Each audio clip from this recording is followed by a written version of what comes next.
کل اس کا نکاح تھا اپنے بچپن کے دوست ہادی کے ساتھ، جس سے اس کے کوئی جذبات نہیں جڑے تھے، کیونکہ ایک تو اپنے باپ کی خوشی دیکھتے ہوئے، دوسرا بچپن سے منسوب ہونے کی وجہ سے وہ حامی بھر چکی تھی۔ اس کی نظر میں ہادی ایک اچھا شخص تھا، اور خاص بات کہ وہ بچپن سے اس کا دوست تھا اور اس کے خوب نخرے بھی اٹھاتا تھا۔ وہ اپنے ہاتھوں پر لگی سمپل سی مہندی ڈیزائن کو دیکھتے ہوئے سوچنے لگی، اور لیمپ کی مدھم روشنی میں اس کا خوبصورت چہرہ کسی چاند کی طرح چمک رہا تھا۔ گولڈن شولڈر کٹ بال، دھودیا میدے سی سفید رنگت، معصوم سے نقوش اور سرخ گلابی پنکھڑیوں جیسے ہونٹ اس کے، چھوٹی سی ناک جس پر ہر دم غصہ سوار رہتا، اور سب سے حسین قیامت برپا کرتے اس کے حسن میں اس کی ٹھوڑی پر موجود گڑے 3 سیاہ نقطے۔ وہ بلا شبہ ایک خوبصورت مجسمہ تھی۔ جو بھی پہلی نظر میں اسے دیکھتا، وہ دوبارہ پلٹ کر دیکھنے سے خود کو باز نہ رکھ پاتا۔ وہ اپنی زندگی آپ جینے والی بندی تھی، پر وہ جی نہیں پاتی تھی، کیونکہ اس کی خوشیوں کا دائرہ اپنے باپ تک محدود تھا۔ وہ ہوم منسٹر حارث خان کی لاڈلی بیٹی تھی، بہت زیادہ خوبصورت، اپنی مرحومہ ماں جیسی، اور اس کا مزاج اپنے باپ جیسا روکھا سا۔ وہ صرف اپنے باپ کی بات سنتی تھی، یا دوسرا اپنے انکل فواد کی، جو کہ حارث صاحب کے بچپن کے دوست تھے۔ اس کی زندگی صرف ان 3 لوگوں کے گرد گھومتی تھی: حارث خان، فواد چوہان، اور اس کا بیری، جو کہیں کھو چکا تھا۔ اس کی ماں بچپن میں ہی اس کے ساتھ چھوڑ گئی تھی ہمیشہ کے لیے، اور دوسرا کوئی تھا نہیں، نہ ہی وہ کسی سے زیادہ میل جول پسند کرتی تھی۔ ہاں، اس کے کچھ فرینڈز تھی یونیورسٹی کی، اور دوستی بھی تھی ان سے، پر ایک حد تک۔ وہ اپنے ہی خیالوں میں گم تھی کہ تبھی اس کے خاموش روم میں موبائل پر کال بیل کی مخصوص دھن بجنے لگی۔ کوہنی کے بل اٹھ کر ہانی نے موبائل پر چمکتے ہادی کے نام کو دیکھتے ہوئے کوف سے گہری سانس بھری تھی، کیونکہ جب سے نکاح کی تاریخ رکھی گئی تھی وہ اس کے پیچھے ہی پڑ گیا تھا۔ ہر وقت عجیب سے لہجے میں چیپ قسم کی باتیں کرتا۔ ہانیہ کو اس کی باتوں پر غصہ آ جاتا، اور وہ اس کی اچھی خاصی انسلٹ کر کے موبائل آف کر دیتی، اور صبح وہ ڈھیٹ بغیر اس کی انسلٹ کا اثر لیے پھر سے رومانٹک SMS کرنا شروع کر دیتا۔ وہ جانتا تھا کہ اسے اس سے نفرت ہے، مگر پھر بھی وہ ایسا کر رہا تھا۔ آخر کیوں، یہ وہ خود بھی نہیں جانتی تھی۔ وہ اس کی باتوں سے چڑ جاتی، اور اس کا دل کرتا کہ جا کر ڈیڈ کو دکھائے اس چیپ انسان کی حرکتیں، پر ان کا جواب جو شروع سے ہوا کرتا تھا کہ میں سمجھاتا ہوں اسے، اس پہ وہ صبر کا گھونٹ پی کر رہ جاتی، کیونکہ سمجھانے کا وقت انہیں اپنے مصروف شیڈول میں سے نہیں ملنے والا تھا۔ وہ ڈھیٹ انسان اپنے اوچھے ہتھ کنڈوں سے باز نہ آتا، کبھی مجبوراً ہانیہ کو اس کا نمبر بلاک کرنا پڑتا، اور دوسرے ہی دن وہ خان مینشن ٹپک پڑتا اور مصنوعی غصے سے اس سے پوچھتا، جس پر ہانیہ کا ایک ہی جواب ہوتا کہ تم جیسی ترسی مخلوق کی میرے موبائل یا زندگی میں کوئی جگہ نہیں۔ اس کی بات پر ہادی کا زوردار کہا گونجتا، جسے یہ سب سن کر اسے سکون ملتا ہو، پر پھر الٹا ایسی نظروں سے وہ ہانیہ کو دیکھتا کہ وہ چیخ چیخ کر سارا گھر سر پر اٹھا لیتی، اور پھر اسے دھکے مار کر اپنے گارڈ سے باہر نکلوا دیتی۔ اور پھر وہی تیسرے دن فواد صاحب آ پہنچتے کہ بیٹا آئندہ وہ ایسا نہیں کرے گا، میری جان اس کا نمبر ان بلاک کر دو۔ فواد صاحب تبھی آتے جب ہادی کے سارے نمبر بلاک ہو جاتے تھے۔ وہ اپنے باپ سے کہتا کہ وہ اسے پسند نہیں کرتی، میں تھوڑا مذاق کرتا ہوں تو وہ چڑ جاتی ہے اور میرا نمبر بلاک کر دیتی ہے، اور ہانیہ کو مجبوراً فواد صاحب کے کہنے پر اس کے نمبرز ان بلاک کرنے پڑتے۔ اور پھر 2 دن تو وہ اپنے شریفوں والے بھیس میں رہتا، مگر تیسرے ہی دن کچھ تعریفیں کی جاتی، اور پھر وہ واپس اپنے کمینے روپ میں آ جاتا تھا۔ اب تو ہانیہ نے اسے اگنور کرنا شروع کر دیا تھا، کیونکہ یہی ایک راستہ تھا اس کے پاس۔ اب جب ان کا رشتہ مضبوط بندھن میں بننے جا رہا تھا، تو وہ اس کے 1-2 میسج پڑھ بھی لیتی تھی۔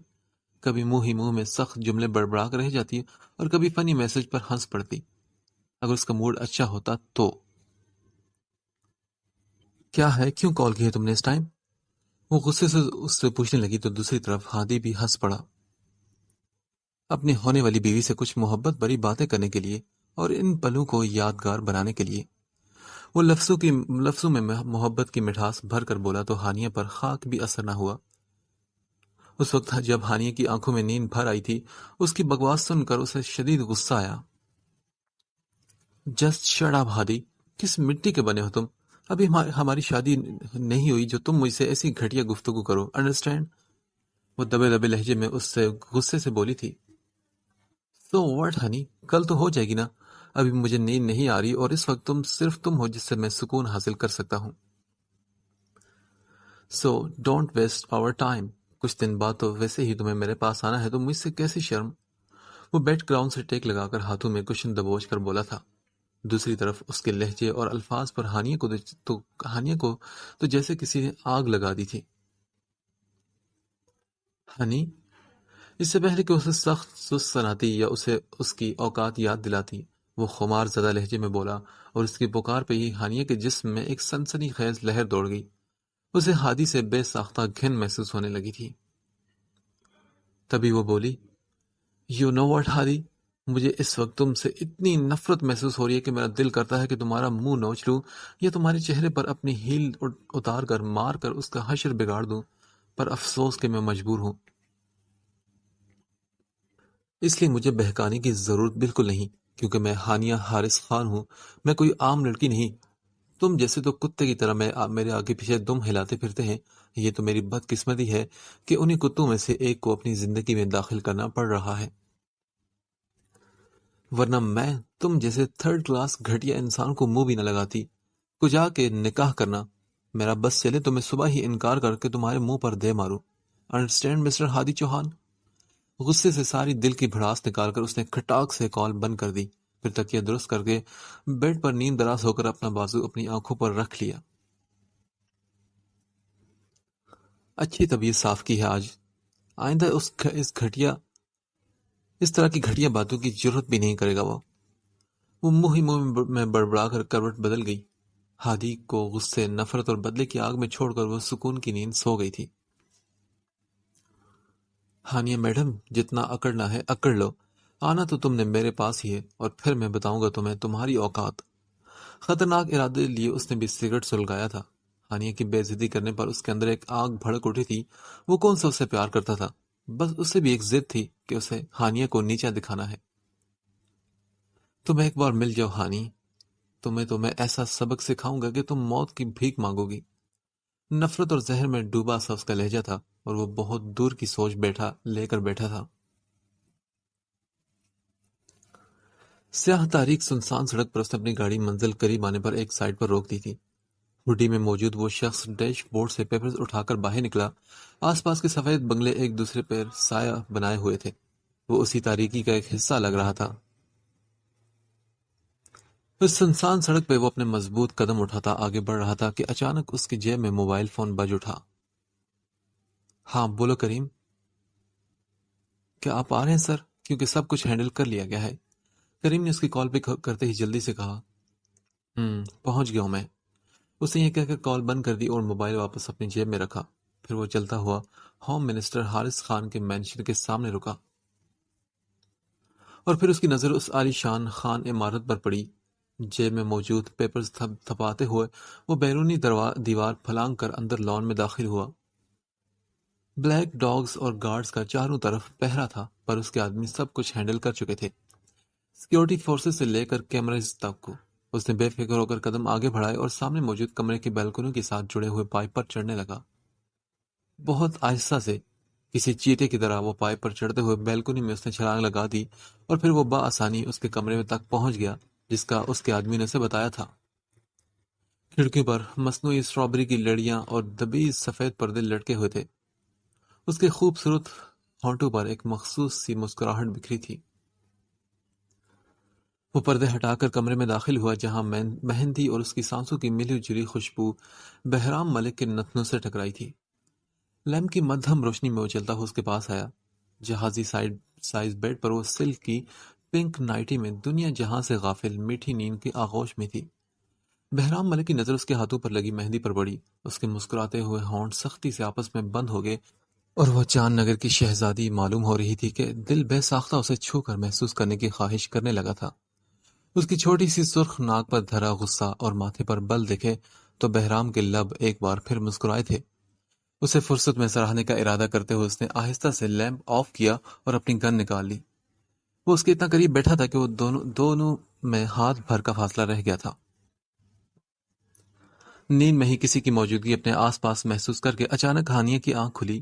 نیند سے بوجھل سیاہ خمدار پلکوں کی باڑ جھپک جھپک کر وہ خالص ذہنی سے اسے دیکھنے لگی۔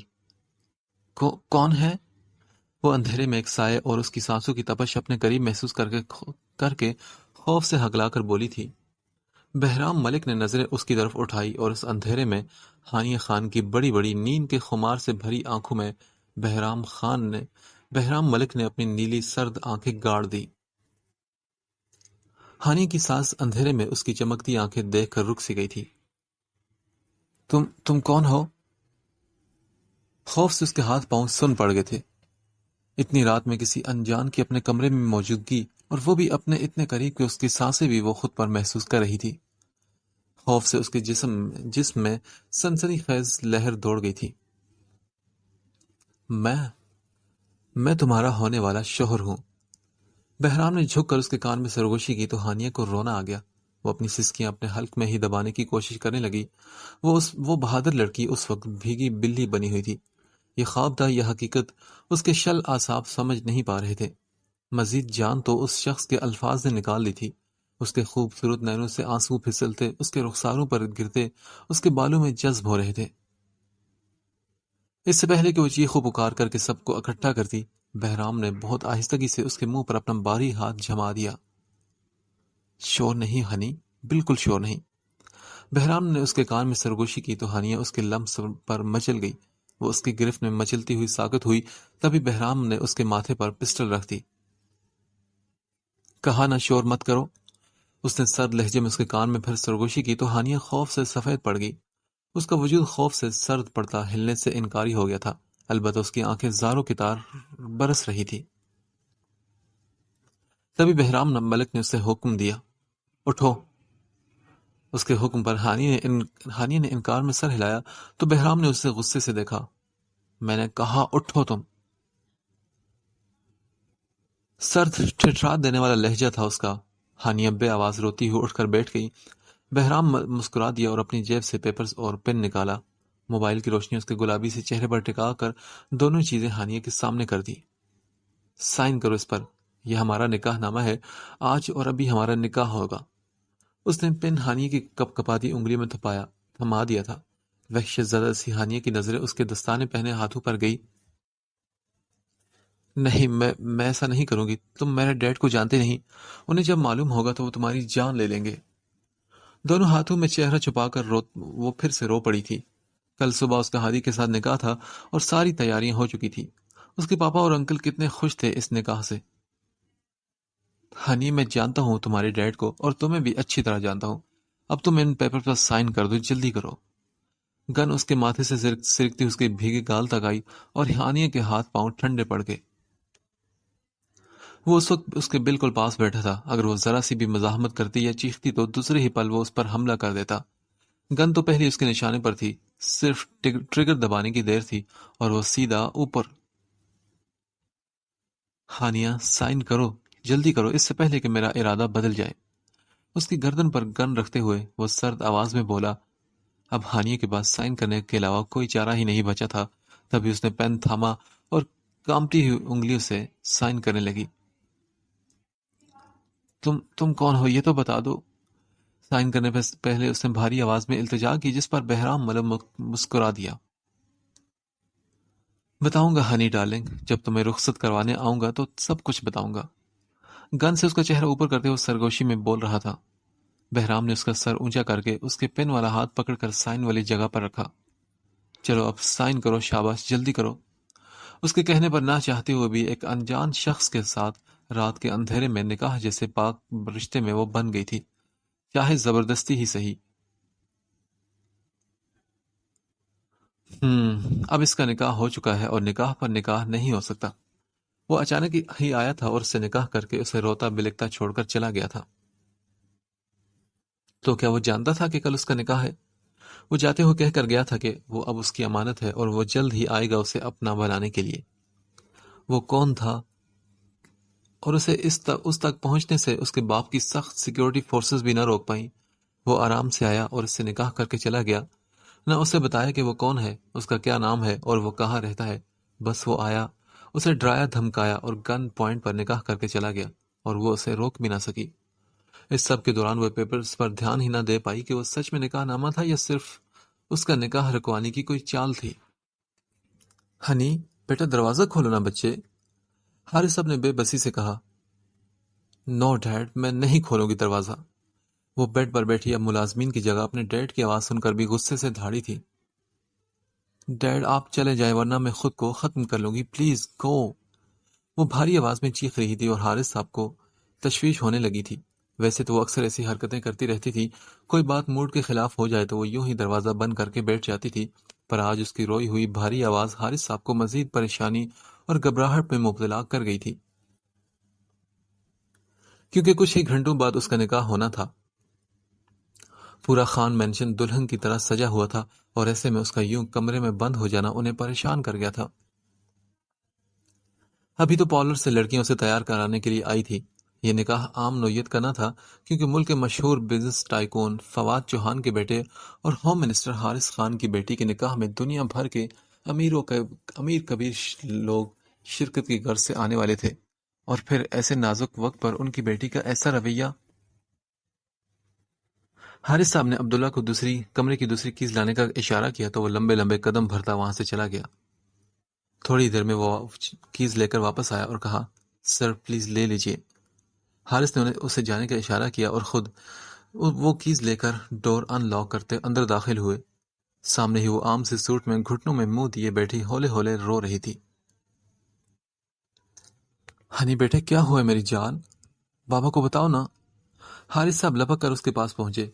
اس کے پاس بیٹھ کر اس کا چہرہ اوپر اٹھایا تو دھک سے رہ گئے، کیونکہ اپنی لاڈلی کل کائنات، اپنی ہانیہ بیٹی کی سرخ سوجی ہوئی بھیگی آنکھیں اور بخار میں تپتا وجود دیکھتے ہوئے دل جیسے ان کا ساکت ہو گیا تھا۔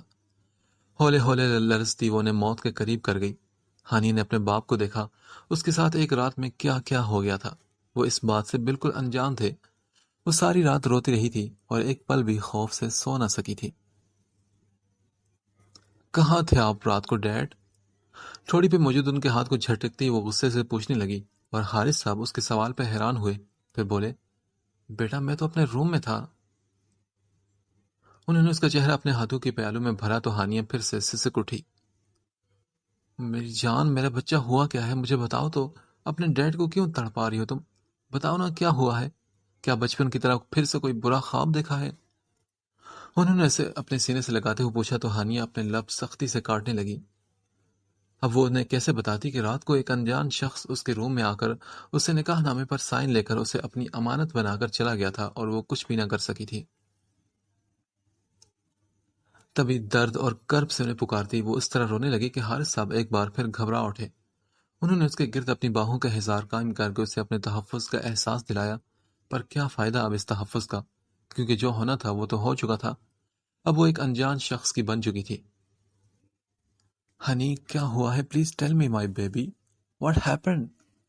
حارث صاحب اس کے ماتھے پر لب رکھ کر اس کا سر سہلاتے ہوئے پوچھنے لگے۔ ڈیڈ آج رات کو پتہ ہے کیا ہوا؟ آج رات کو وہ سسکتے ہوئے حارث صاحب کی شرٹ کو مٹھی میں دبوچتے ہوئے بہت ہمت سے اس روح فرسا منظر کو یاد کر کے بولی تھی۔ یس مائی بیبی، بتاؤ نا کیا ہوا رات کو؟ کیوں میرا بہادر بیٹا اتنا ڈرا ہوا ہے؟ حارث صاحب نے اس کا اپنے سینے میں چھپا چہرہ اٹھا کر اس کے گال صاف کرتے ہوئے محبت سے کہا تھا۔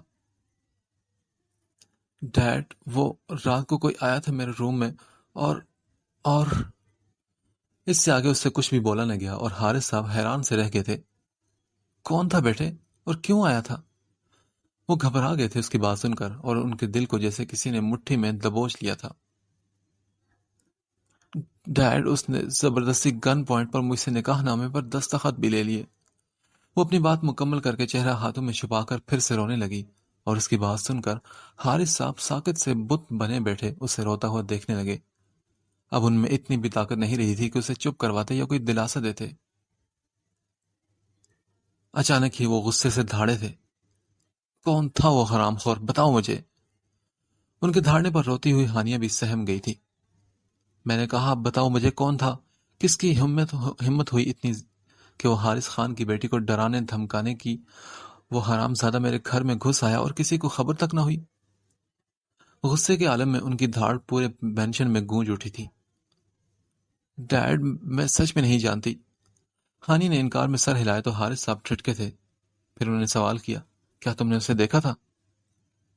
نو ڈیڈ, کیونکہ لائٹ آف تھی اور کمرے میں بالکل اندھیرا تھا. وہ بے بسی سے بولی تو حارث صاحب نے بے یقینی سے اسے دیکھا. پھر نکاح نامے پر سائن کیسے کیے تم نے؟ ڈیڈ, اس کے موبائل کی لائٹ آن تھی, اسے خود ہاتھ پکڑ کر میرے سائن کروائے. کیا تم نے نکاح نامے پر نام دیکھا تھا اس کا؟ تھوڑی دیر بعد انہوں نے ہانیہ سے تیسرا سوال پوچھا, جس پر ہانیہ کا سر پھر انکار میں ہلا تھا. تبھی حارث صاحب اپنے لب غصے سے بھیج گئے تھے. اوکے ریلیکس, میں 1 منٹ گارڈ سے پوچھ کر آتا ہوں. حارث صاحب اس کے سر پر ہاتھ رکھ کر اٹھے. اب انہیں کچھ بھی سمجھ نہیں آ رہا تھا. کمرے میں اندھیرے کے باعث ہانی نے اس کا چہرہ نہیں دیکھا تھا, پر نام تو دیکھا ہوگا نا نکاح نامے پر جب اس نے سائن کروائے تھے.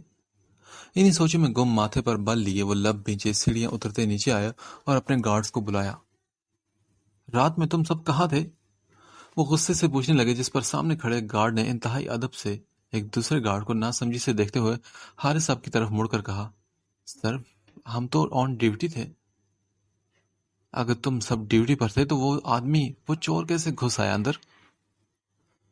وہ بے دھیانی میں منہ سے نکلتی بات کو پلٹ گئے. جانتے تھے کہ اگر یہ بات میڈیا تک پہنچ گئی تو کس مصیبت کا سامنا کرنا پڑے گا, اور پھر ان کی بیٹی کا مستقبل کیا ہوگا. یہی سوچ کر ہی ان کا دل گھبرا رہا تھا. آئی ایم سوری سر, لیکن رات کو تو کوئی نہیں آیا تھا, آپ سب سے پوچھ سکتے ہیں. دوسرا گارڈ بھی یہی بولا. حارث صاحب نے اپنا ماتھا مسلا.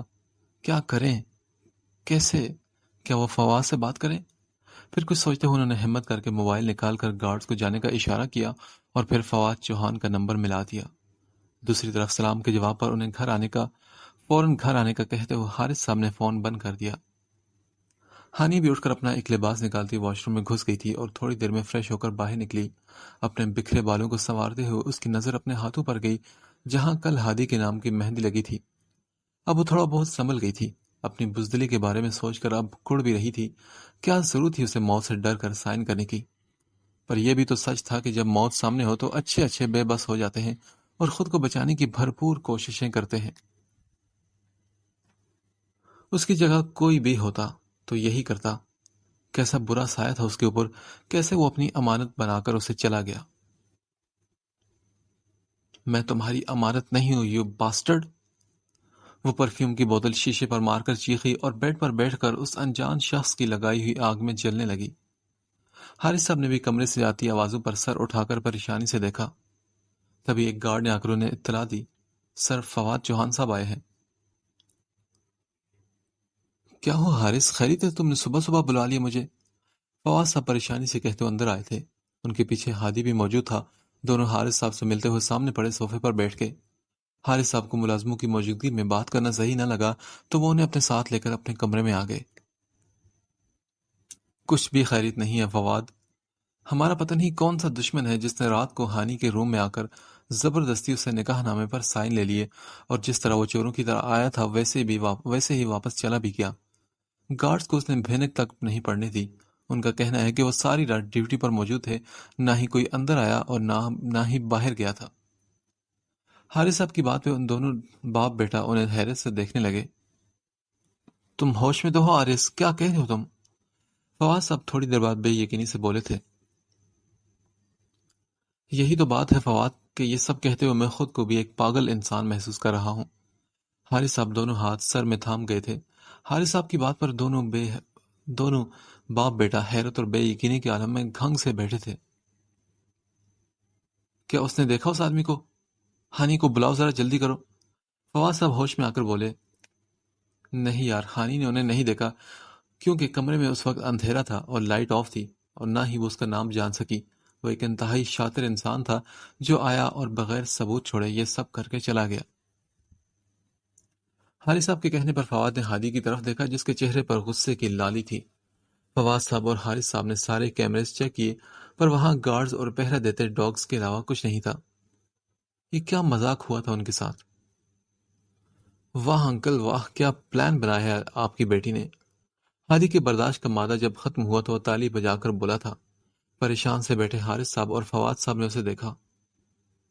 ہادی بہیو یور سیلف, یہ کیا حرکتیں ہیں تمہاری؟ فواد صاحب نے سخت لہجے میں اسے ڈانٹتے ہوئے چپ رہنے کا اشارہ کیا. ڈیڈ، یہ میری حرکت نہیں بلکہ ان کی بیٹی کا ناٹک ہے۔ کل رات ہی اس نے مجھ سے کہا تھا کہ وہ مجھ سے شادی نہیں کرنا چاہتی، وہ مجھ پہ تھوکنا بھی پسند نہیں کرتی، اور اس کے نزدیک میری کوئی اوقات نہیں۔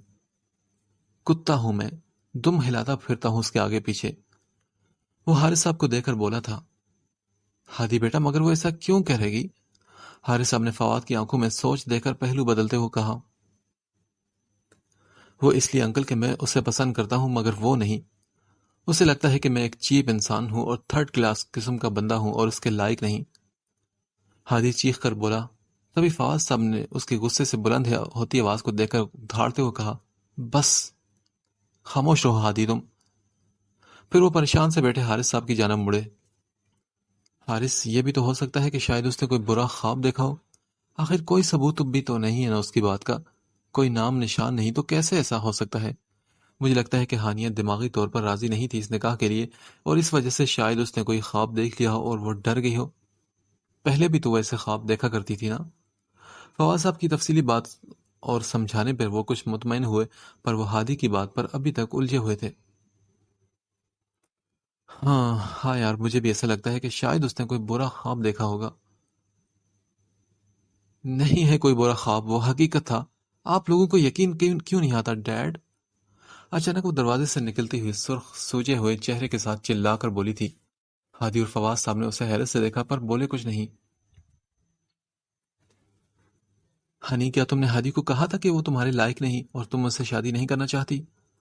حارث صاحب اٹھ کھڑے ہوئے تھے اور پھر وہ ہانیہ سے پوچھنے لگے تو ہانیہ نے پریشان سے ہو کر سامنے بیٹھے ہادی کو دیکھا جو اس کی طرف ہی مڑا ہوا تھا۔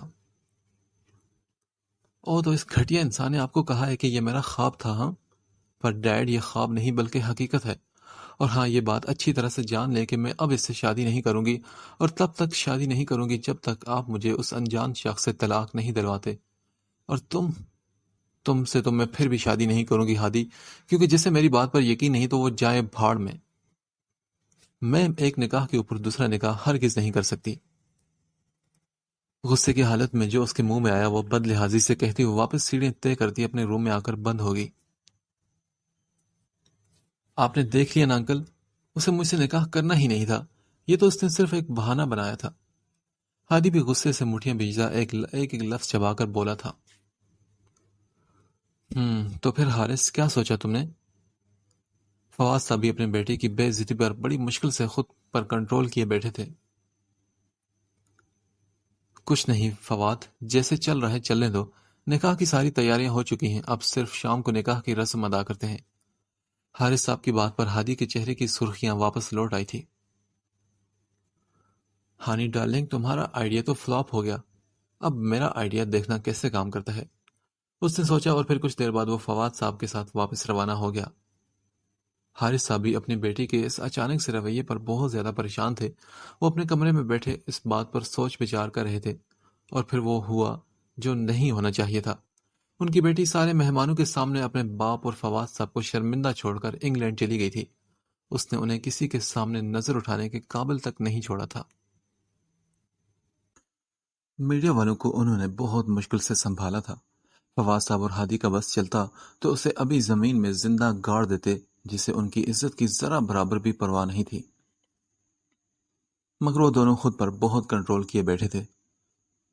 ان کا بس نہیں چل رہا تھا کہ جائیں اور اسے چوٹی سے وہ پکڑ کر لائیں اور ایسا سبق سکھائیں کہ دوبارہ ایسی کوشش کرنے کا وہ سوچے بھی تو اس کی روح کانپ جائے، مگر وہ دونوں بے بس تھے کیونکہ وہ ایسا نہیں کر سکتے تھے۔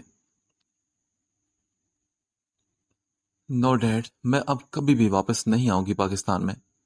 حارث صاحب کے مسلسل اصرار پر وہ غصے اور ہٹ درمی سے بولی تھی۔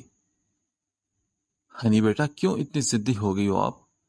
حارث صاحب کے لہجے میں بہت بے بسی تھی۔ عبداللہ خاموش کھڑا یہ سب تماشا دیکھ اور سن رہا تھا۔ حارث، لاؤ میں بات کرتا ہوں اپنی بیٹی سے، تمہاری نہیں سنے گی مگر وہ اپنے انکل کی بات ضرور مانے گی۔ فواز صاحب محبت سے بولے اور حارث صاحب کے ہاتھ سے موبائل فون لے لیا۔ I'm sorry انکل، آپ کے کچھ کہنے سے پہلے ہی میں آپ کو بتا رہی ہوں کہ میں پاکستان واپس نہیں آؤں گی تو نہیں آؤں گی، بات ختم۔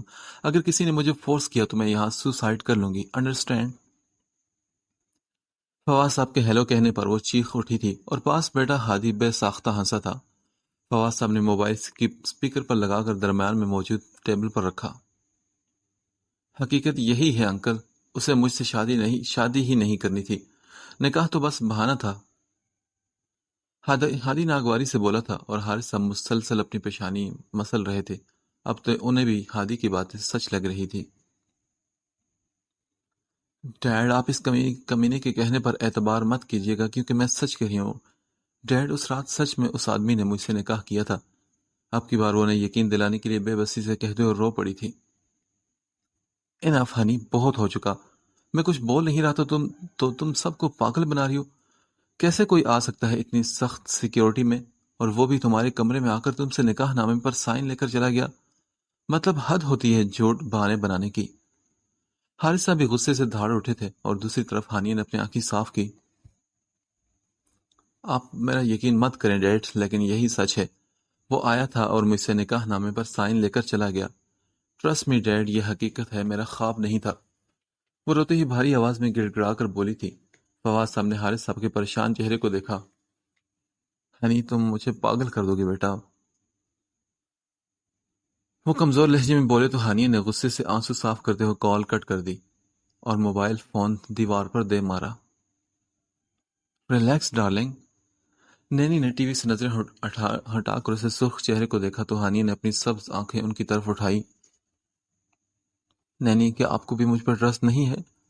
اس رات وہ سچ میں آیا تھا اور مجھ سے سائن لیے پیپرز پر اور کہا کہ یہ ہمارا نکاح نامہ ہے، آج سے ہم محرم ہیں ایک دوسرے کے، اور ایک نکاح پر دوسرا نکاح نہیں ہو سکتا۔ مجھ پر یقین کرے نینی، وہ آیا تھا۔ وہ بھرائی ہوئی آواز میں کہتی نینی کو پھر بھی تڑپا گئی تھی۔ مجھے یقین ہے ڈارلنگ، ضرور وہ کوئی دشمن ہوگا تمہارے ڈیڈ کا، اس نے ایسا اس لیے کیا ہوگا تاکہ تمہارا اور ہادی کا نکاح نہ ہو سکے۔ نینی ٹی وی بند کر کے اس کے پاس آئی اور اس کا چہرہ اپنے ہاتھوں میں لے کر بولی تو ہانیہ نے بے یقینی سے انہیں دیکھا۔ لیکن نینی، کوئی ایسے اتنا گھٹیا کیسے ہو سکتا ہے؟ اس نے تو میری زندگی تباہ کر ڈالی۔ نہ ڈیڈ کو مجھ پر اعتبار ہے اور نہ ہادی کو جو میرا بچپن کا دوست ہے، اور نہ ہی فواد انکل کو۔ نینی کے کندھے پر سر رکھ کر وہ بولی تو نینی نے ایک گہری سانس لی۔ ابھی تم بہت معصوم ہو ہنی ڈارلنگ، تم نہیں جانتی لوگوں کو۔ تمہارے ڈیڈ سیاست میں ایک بہت اچھی پوزیشن رکھتے ہیں، وہاں ان کے ہزاروں دشمن ہوں گے، انہیں میں سے کسی نے یہ گھٹیا کھیل کھیلا ہے تاکہ تمہارے ڈیڈ پریشان ہو جائیں اور سیاست کو چھوڑ دیں۔ نینی نے اسے محبت سے سمجھایا تو ہانیہ بھی حیران سی ہو کر نینی کو دیکھنے لگی۔ اسے بھی اب گھن آ رہی تھی ایسے لوگوں سے۔ کتنے گرے ہوئے تھے یہ لوگ۔ نینی، کیا ایک سیٹ کے لیے ان لوگوں نے میری زندگی برباد کر ڈالی؟ ان لوگوں نے نکاح جیسے پاک بندھن کو مذاق بنا دیا۔ I hate him Naini, I really hate him۔ اگر وہ مجھے مل گیا تو میں اپنے ہاتھوں سے اسے جان سے مار دوں گی۔ وہ نفرت اور غصے سے بولی تھی۔ تم نے انگلینڈ آ کر ان کے منصوبے کو مزید مضبوط کر دیا بیٹا۔ تمہارے ڈیڈ وہاں پریشان ہوں گے اور اپنی سیٹ کی طرف دھیان نہیں دے پائیں گے، اور پھر وہ الیکشن ہار جائیں گے۔ ان کے مخالفین یہ الیکشن جیت جائیں گے۔ نینی مزید بولی تو ہانیہ اپنا سر تھام کر رہ گئی۔ تو آپ بتائیں نا میں کیا کروں؟ اگر میں وہاں رہتی تو وہ لوگ میرا ہادی سے نکاح کروا دیتے۔ انہیں لگتا ہے کہ میں نے ایک خواب دیکھا تھا اور اس خواب کو حقیقت سمجھ کر سر پر سوار کر لیا۔ وہ مجھے سے بھولنے کا کہہ کر ہادی سے نکاح کروا دیں گے، یعنی کہ نکاح کے اوپر ایک اور نکاح۔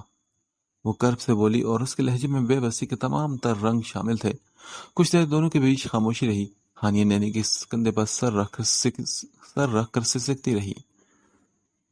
ہنی، کیا تمہیں یقین ہے کہ وہ حقیقت تھی؟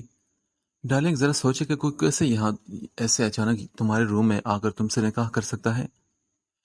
خاموشی میں نینی کی آواز گونجی تو ہانیہ نے جھٹکے سے اپنا سر اٹھایا اور انہیں بے یقین آنکھوں سے دیکھا جن میں اب آنسو کی جگہ غصہ تھا۔ اور سٹاپ اٹ نینی، میں ہر کسی کو یقین نہیں دلاتی پھروں گی کہ میرے ساتھ ایسا حقیقت میں ہوا۔ مجھے لگتا ہے کہ میں سب کو یقین دلاتے پاگل ہو جاؤں گی۔ وہ بے بسی سے چلائی تھی اور اپنے روم سے گاڑی کی کیز اٹھا کر اونچی ہیل سے ٹک ٹک کرتی گھر سے نکلتی چلی گئی۔ پورچ سے اپنی کار نکال کر اس کا رخ کلب کی جانب کر دیا اور اس کا ارادہ اپنے دوست کے ساتھ کچھ وقت گزار کر اس ڈپریشن سے باہر نکلنے کا تھا۔ ایک ہاتھ سے ڈرائیونگ کرتی، دوسرے سے موبائل نکال کر اپنی واحد فرینڈ رینا کو اس نے میسج کیا اور اسے کلب میں بلا لیا۔ کچھ ہی دیر میں اوکے کا میسج اس کے موبائل کی اسکرین پر آنے لگا اور وہ موبائل ڈیش بورڈ پر پھینک کر ڈرائیونگ کی طرف متوجہ ہو گئی۔ انگلینڈ کی رنگین راتوں میں وہ اس وقت وہاں کے مشہور کلب میں اپنی دوست رینا کی سنگت میں کاؤنٹر پر کھڑی سافٹ ڈرنک کا گلاس ہاتھوں میں پکڑے سامنے ہی اسٹیج پر تھرکتے جھومتے ایک دوسرے میں گم لوگوں پر نظر ڈال کر رینا کی طرف مڑی جس کا منہ کھلا ہوا تھا۔ واٹ؟ ایسا کیسے ہو سکتا ہے یار؟ کوئی ایسا کیسے کر سکتا ہے؟ تم نے اپنے ڈیڈ کو کیوں نہیں پکارا اس وقت؟ حیرت کی زیادتی سے اس کے منہ سے چیخ نکلی اور وہ اپنی نیلی آنکھیں پھاڑے اسے دیکھ کر پوچھنے لگی۔ رینا اس کی یہاں ایک ہی دوست تھی اور وہ کرسچن تھی۔ دونوں کی دوستی بچپن سے چلتی آ رہی تھی۔ دونوں ایک ہی اسکول میں پڑھتی تھی اور گھر بھی آمنے سامنے ہی تھے۔ وہ 5 سال کی تھی جب اپنی ماں کی ڈیتھ کے بعد وہ لوگ پاکستان شفٹ ہوئے تھے، پر پھر بھی دونوں کی دوستی میں کوئی کمی نہ آئی۔ البتہ اس دوری نے اس دوستی کو اور بھی گہرا رنگ دے دیا تھا۔ ہر چھٹیوں میں ہانیہ اس سے یہاں ملنے آتی تھی۔ وہ یہاں موجود اپنی نینی سے بہت قریب تھی۔ ہانی نے اسے کہا تھا کہ ان کے ساتھ چلے پاکستان میں، پر وہ اپنے ملک کو چھوڑنے کے لیے تیار نہ تھی، لہٰذا ہانیہ کو ہی اس سے ملنے کے لیے آنا پڑتا تھا۔ یار اس کے ہاتھ میں گن تھی ایڈیٹ، وہ مجھے بولنے بھی نہیں دے رہا تھا، چیخنا تو دور کی بات ہے۔ اس کے حیران ہو کر چیخنے پر ہانی نے ناگواری سے کہا۔ اوہ، رینا کو افسوس ہوا تھا اپنی پیاری سی دوست پر۔ مجھے تو لگتا ہے کہ وہ انکل کا کوئی بہت بڑا دشمن ہے۔ اس نے ڈرنک منہ سے لگاتے ہوئے اپنی سوچ کا اظہار کیا۔ ہاں تو میں کیا کروں؟ کیا اسے میں ہی ملی تھی اپنی دشمنی کے لیے؟ اس نے کہا تھا کہ وہ سامنے آئے گا اور تب میں اس باسٹرڈ کا ایسا حال کروں گی، دیکھنا کہ اسے چھٹی کا دودھ یاد آ جائے گا۔ وہ ابھی ہانیہ خان کو جانتا نہیں، وہ خود سے عہد کرتی ہوئی رینا سے بولی تھی۔ یار جب اس کی درگت بناؤ گی نا تو مجھے ویڈیو بنا کر بھیجنا یا کال کر دینا، میں پہلی فلائٹ سے پاکستان پہنچ جاؤں گی اور ہم پھر مل کر اس کا بھرتا بنائیں گے۔ اس کے ہاتھ پر ہاتھ رکھتی وہ مسکراہٹ دبا کر بولی تھی۔ ویسے وہ یقیناً کوئی بڑا ہی شاطر بندہ تھا جس نے تمہیں ایک ہی رات میں جنگلی بلی سے چوہیا بنا دیا۔ رینا ہنس کر کہتی اسے آگ لگا گئی تھی۔ Shut up Renee. وہ گلاس کاؤنٹر پر پٹک کر سرخ چہرے سے دھاڑتی ہوئی بل پے کر کے رینا کو چھوڑ کر وہاں سے نکل گئی۔ ارے رکو یار، سوری میں مذاق کر رہی تھی نا ہنی، وہ گاڑی اس کے برابر لاتی ہوئی بولی تھی۔ نو، بھاڑ میں جاؤ تم۔ اس کی گاڑی کو ٹکر مارتی دھاڑی اور زن سے گاڑی بگا کر لے گئی۔ انگلی میں کی رنگ گھماتی وہ جب گھر میں داخل ہوئی تو نینی کو اپنا منتظر پایا۔ انہیں دیکھ کر اسے شام والی گفتگو یاد آئی اور یہ بھی کہ کیسے انہوں نے یقین کرنے سے انکار کر دیا تھا۔ اسے نفرت سے منہ پھیر کر سیڑھی چڑھتے دیکھ کر نینی نے اسے پکارا تھا۔ ڈارلنگ رکو نا۔ ان کی پکار پر ہانیہ رکی اور مڑی، پھر بولی، آپ جائیں سو جائیں، میں آپ سے ناراض نہیں، کیونکہ جب میرے ڈیڈ کو ہی اپنی بیٹی پر یقین نہیں تو آپ سے کیسا گلا یا رنجش۔ انتہائی دکھ سے یہ بات کہتی وہ اوپر اپنے روم میں چلی گئی تو نینی اسے دیکھتی رہ گئی۔ روم میں داخل ہوتے ہی ہانیہ نے موبائل ڈریسنگ ٹیبل پر رکھا اور ہیل پاؤں سے نکال کر دور پھینک دیے۔ اسکارف گلے سے نکالا اور منہ کے بل بیڈ پر گر گئی۔ کچھ ہی دیر میں اس کی مدھم سانسوں کی آواز روم کی فضا میں ابھرنے لگی، تبھی نینی دروازے سے اندر داخل ہوئی۔ اس کی ہیلز اٹھا کر انہوں نے شوز ریک میں رکھی، اسکارف اٹھا کر اسے سیدھا لٹایا، پھر اس کے اوپر کمبل ڈال کر لائٹ آف کر کے اپنا موبائل اٹھا کر چلی گئی۔ وہ دروازہ بند کر کے جب باہر آئی تو تبھی حارث صاحب کی کال آ گئی۔ جی السلام علیکم سر۔ وعلیکم السلام۔ موبائل کہاں تھا آپ کا؟ میں کب سے کال کر رہا ہوں، اٹینڈ کیوں نہیں کر رہی تھی آپ؟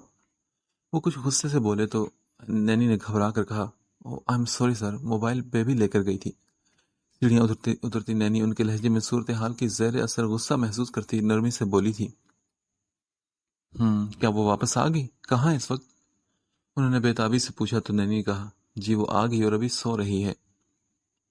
اچھا ٹھیک ہے، اس کا خیال رکھنا اور اسے سمجھانے کی کوشش کرو کہ وہ ایک برا خواب تھا اور ہادی تمہارے لیے ایک پرفیکٹ لائف پارٹنر ہے۔ ان کی بات پر نینی لب بینچ کر رہ گئی تھی۔ ابھی جو ذرا سی کوشش کی تھی کہ ان کے اصرار پر اس کا رد عمل وہ دیکھ چکی تھی، پھر آگے وہ پتہ نہیں کیا کیا کر گزرتی۔ اوکے سر، میں ٹرائی کرتی ہوں، آپ بے فکر ہیں۔ اس نے امید جگائی تو حارث صاحب کچھ مطمئن ہو گئے۔ سر ویسے کہیں بیبی ٹھیک تو نہیں کہہ رہی؟ ہو سکتا ہے کہ ایسا واقعی ہوا ہو۔ نہیں، ایسا کچھ نہیں ہوا، اس نے صرف ہادی سے نکاح نہ کرنے کا بہانہ بنایا ہے۔ آپ جانتی ہیں کہ وہ کچھ بھی کر سکتی ہے۔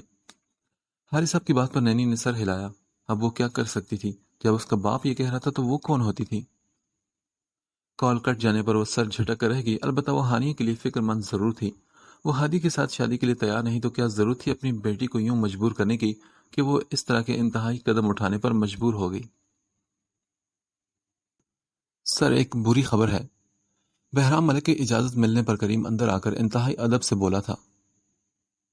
ہاں بتاؤ، کون سی بری خبر ہے؟ اس نے اجازت دی تو کریم بولنے لگا، سر میڈم نے پاکستان آنے سے انکار کر دیا ہے اور کریم نے جھکی نظریں تھوڑی سی اٹھائی تو بہرام ملک کی بے تاثر نظریں خود پر ٹکی ہوئی پائیں۔ کریم کے دیکھنے پر اس نے آئی برو اچکا کر چپ ہو جانے کی وجہ پوچھی۔ اور کیا کریم؟ اس کا لہجہ انتہائی پرسکون اور ٹھہرا ہوا تھا اور کریم جانتا تھا کہ جتنا وہ پرسکون ہوتا تھا دوسروں کو اتنا ہی بے سکون کرتا تھا۔ اور سر، وہ آپ سے طلاق چاہتی ہیں۔ کریم بات مکمل کر کے گہری سانس بھر کر سامنے چیئر پر بیٹھے بہرام ملک کے اگلے حکم کا انتظار کرنے لگا۔ وہ جو دنیا کا مشہور بزنس ٹائکون تھا، ایک دنیا اسے جانتی تھی اور ہزاروں لوگ اس کے ساتھ بزنس کرنے کے لیے ترستے تھے۔ ایک دنیا کا معنی تھا کہ جس کے ہاتھ میں بہرام ملک کا ہاتھ ہو اسے ترقی کی آخری حد چھونے سے کوئی روک نہیں سکتا۔ بہرام ملک کی مردانہ وجاہت پر ہزاروں لڑکیاں مرتی تھی۔ اس کی ایک نظر الفت کے لیے وہ ترستی تھی۔ 6 فٹ سے نکلتا قد، لمبا چوڑا کڑیل جوان، سحر انگیز شخصیت، بھورے پف سٹائل بال، چہرے کی جاذبیت بڑھاتا وہ بھورا روان نفاست سے تراشا گیا تھا، اور سب سے خوبصورت اپنے سحر میں جکڑنے والی اس کی گہری نیلی آنکھیں ایک گہرے نیلے سمندر کی طرح خاموش تھی جو اپنے اندر نہ جانے کتنے طوفان لیے ہوئی تھی۔ اس کی ساکت اور جامد آنکھیں صرف ایک نام پر چمکتی تھی جس کے لیے اس نے اپنے تمام تر جذبے سینے میں چھپا کر رکھے تھے، اور وہ تھی ہوم منسٹر حارث خان کی صاحبزادی، انتہائی مغرور، گھمنڈی، شدت پسند، بدتمیز، نخریلی ہانیہ حارث خان، جو اپنے حسن کی بدولت دنیا کو اپنے قدموں تلے سمجھتی تھی۔ باپ کے منسٹر ہونے کے غرور میں اس کی گردن میں سریا فٹ کر دیا تھا۔ نیچے چلتے لوگ اسے کیڑے مکوڑے لگتے تھے جنہیں وہ اپنے پاؤں تلے کچل کر آگے بڑھ جاتی تھی۔ کریم نے یہ بات بتا کر لیپ ٹاپ کی کی بورڈ پر چلتی اس کی انگلیوں کو دیکھتے ہوئے اس کے چہرے کی طرف دیکھا جہاں اس کی مونچھوں کے تلے خوبصورت ہونٹوں پر ایک مخصوص سی مسکراہٹ اپنی چھپ دکھا کر غائب ہو گئی تھی۔ وہ اب اس کے حکم کے انتظار میں انتہائی ادب سے کھڑا تھا۔ کچھ دیر بعد بہرام ملک نے اپنا کام مکمل کر کے لیپ ٹاپ بند کیا اور چیئر سے اٹھ کھڑا ہوا۔ اس کا کوٹ چیئر کی پشت پر پڑا ہوا تھا۔ سفید شرٹ اور بلیک پینٹ میں وہ خوبصورت باوقار سا مرد اپنی پروقار چال چلتا بادلوں کو چھوتی اس عمارت کی گلاس ونڈو کے پاس آیا اور نقطوں کی صورت اپنے رستے پر بھاگتی گاڑیوں کو دیکھنے لگا۔ ملک امپائر کو شہرت اور کامیابی کی بلندیوں تک پہنچانے والا بہرام ملک ہی تھا۔ اس عمارت کے ٹاپ فلور پر بہرام ملک کا ہیڈ آفس روم تھا جہاں صرف اس کے خاص آدمیوں کے آنے کی اجازت تھی۔ کریم، یہ بتاؤ کہ ہوم منسٹر حارث خان نے کیا کہا؟ اس کے گھمبیر لہجے میں پوچھے گئے سوال پر کریم نے اس کی چوڑی پشت کی طرف دیکھا۔ سر، حارث خان تو کچھ کر نہیں پا رہا کیونکہ وہ اپنی بیٹی کی ضد کے آگے مجبور ہے۔ کریم نے فوراً سوال کا جواب دیا جس پر بہرام ملک کے لبوں کے ساتھ آنکھیں بھی مسکرائی تھی۔ وہ جانتا تھا کہ وہ ہے ہی ایسی ضد اور اپنی ضد کے سامنے سب کچھ جھکانے والی۔ کریم، مجبوری صرف حارث خان کی نہیں ہونی چاہیے، اس کا تھوڑا سا ذائقہ ہانیہ خان کو بھی چکھاؤ اب، اور اب جاؤ تم، ٹھہرے سرد لہجے میں کہتے وہ موڑا اور واپس اپنی جگہ پر بیٹھ گیا۔ کریم نے اسے دیکھ کر سر ہلایا اور اس کی آنکھوں کا پیغام سمجھتے ہوئے اجازت مانگ کر آفس روم سے باہر نکلا۔ لفٹ میں کھڑے ہو کر کریم نے موبائل کان سے لگاتے ہوئے دوسری طرف موجود کسی کو مخاطب کیا۔ ہیلو، بات سنو، سر کا آرڈر ہے کہ ایک اٹیک کا انتظام کرو۔ اوکے کریم صاحب، لیکن بندہ کون ہے؟ بندے کا نام ہے ہوم منسٹر حارث خان۔ کریم نے یہ کہتے ہوئے موبائل جیب میں رکھا اور ایک لفٹ سے نکل کر دوسری میں داخل ہوا۔ اس کے پیچھے مینیجر اور کچھ میٹنگ سے فارغ ہوئے بزنس مین کھڑے تھے۔ کریم ان پر ایک سرسری نظر ڈال کر سامنے دیکھنے لگا۔